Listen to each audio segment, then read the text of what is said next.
ខាន voice drama ខានសរសេររឿងសរសេរ caption អីប្រហែល2ឆ្នាំហើយដែរចង់ផ្លេចក្បាច់គុណហើយ Facebook ថ្មីនេះក៏ផុសទៅខ្ញុំអត់សង្ឃឹមថាបាន like បានអីទេប៉ុន្តែតែមើល Facebook ចាស់ក៏គ្មាន like ដែរ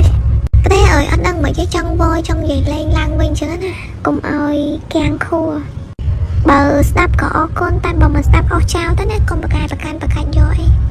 អីដែលចង់និយាយនេះអត់មានអីទេគ្រាន់តែចង់និយាយទៅកាន់អូនដែល single នៅដលេហើយនឹងបងដែល single ហួសដលេតាមបទពិសោធន៍របស់ខ្ញុំផ្ទាល់ខ្លះហើយតាមការជំរុញពីមនុស្សជុំវិញខ្លួនរបស់ខ្ញុំជាច្រើនតាមការដែលខ្ញុំប្រកែកចេះដឹងរឿងគេសឹកគេរឿងគេប្រកែកនិយាយដើមគេ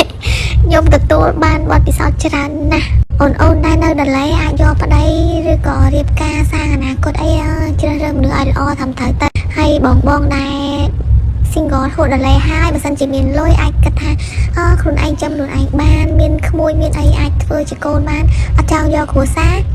ក៏តាមនឹងតែនឹងក៏ល្អមួយយ៉ាងដែរប៉ុន្តែមនុស្សដែលមានសំណាងបំផុតមនុស្សដែលអាចនិយាយបានថាត្រូវឆ្នោត10លានដុល្លារខ្ញុំអាចនិយាយបានថាគឺបងមេម៉ាយដែរមានកូនមួយឬក៏2ហើយមានលុយអាចចិញ្ចឹមខ្លួនឯងបានអាចចិញ្ចឹមកូនបានដោយមិនបាច់ពឹងមនុស្សប្រុសគឺដូចត្រូវឆ្នោតចឹងតាមបទពិសោធន៍ដែលខ្ញុំធ្លាប់និយាយដើមគេធ្លាប់ស៊ើបរឿងគេធ្លាប់ជំរឿនពីគេមកគឺអ្នកដែលមានលុយហើយមានកូនស្រាប់ហើយអត់យកប្តីថែមគឺដូចត្រូវឆ្នោតជីវិតរស់នៅភីងសាហាវអ្នកនរគ្នាអួយឆ្មាខំ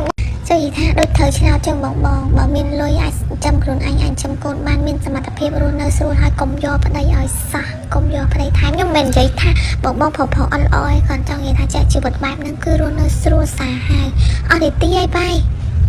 ចាំក្រោយ